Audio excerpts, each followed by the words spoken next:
بتعرفي وحدة اسمها سلام قطناني؟ مين هاي؟ هاي وحدة بتعمل فيديوز على السوشيال ميديا. بس شو عارفك هيدا منظر حدا هيك بيلبس، بعدين بتصور عادي وكل حبة بوجهها قد صدر المنسف. في شي اسمه ميك اب على فكرة، ما في داعي تجرحي لي القرنية بهالمنظر. لا وكلها تاتوز كمان زي الكفار. شوف الفيديو، قال في ناس اخترعوا آلهة. يا ملحدة، يا كافرة، يا زنديقة، يا ناشرة الفتن عليكي. لو شوفي هاي كمان اسمها النظر، مفكرة حالك كوميدية نضحك يعني. لا ليك عاملة فيديو قال عن حرية المرأة. لبنانية فلتانة كلكن هيك، شو بده يطلع منكن يعني؟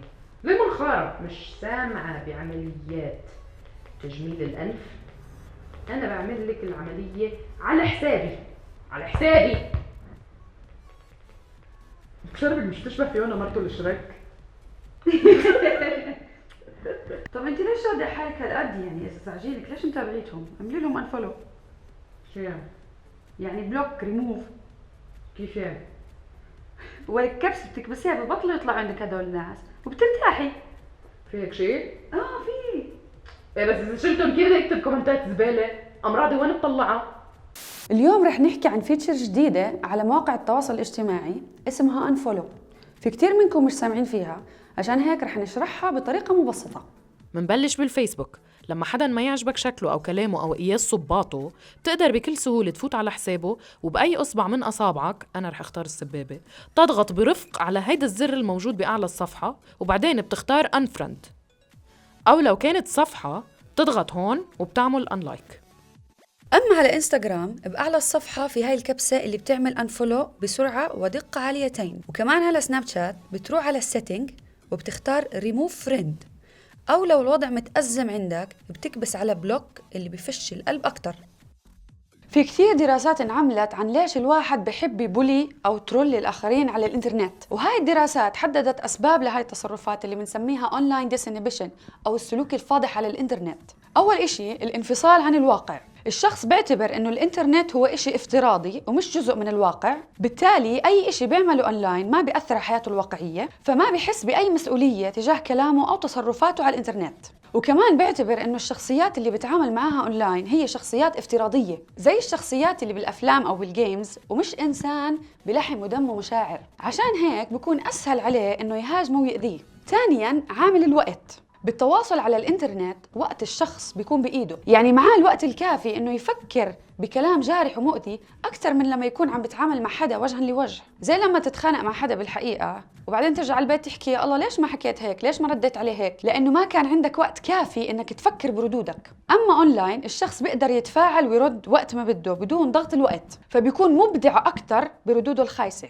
سبب تاني هو الانفيزيبيليتي، يعني الواحد بيكون مختفي ومتخبي ورا شاشة تليفونه أو كمبيوتره، فالتواصل والتفاعل بيكون غالباً بالكتابة، فمنه شايف الشخص يلي قدامه ولا شايف البادي لانجوج تبعته أو عم يتطلع بعيونه أو عم بيواجهه فيس تو فيس. لذلك بيكون أسهل عليه إنه يسب ويهين ويأذي، لأنه ما في مواجهة حقيقية، لذلك ما في خوف. كرمال هيك أغلب الناس الجليلين الحياة أونلاين بيكون عندهم شخصيات مختلفة تماماً بالواقع، يعني مستحيل تتخيل إنه هيدا الشخص اللطيف الظريف بالحقيقة ممكن يطلع منه هالقاذورات أونلاين. وكمان سبب هو غياب السلطة، يعني ما في قواعد واضحة لشو فينا نعمل وما نعمل أونلاين، لذلك ما في عقوبات واضحة لهيدي الأفعال، لأنه الشيء اللي بنعتبره مقبول أو مش مقبول يختلف من شخص إلى آخر، من بيئة إلى أخرى، من خلفية اجتماعية إلى أخرى. وكمان لأنه بعض الناس بيعتبروا أنه التجريح أونلاين هو نوع من إبداء الرأي، فبدافعوا عنه بحجة الدفاع عن حرية إبداء الرأي التي هي في الواقع بعيدة كل البعد عن التجريح والإهانة. يعني أنا لما أقول إنه أنا شخصياً ما بحب البيتزا بالأناناس، أو أنا شخصياً لا أتفق مع منطق الفيجيتيريانز أو الفيجنز، هيدا إبداء رأي.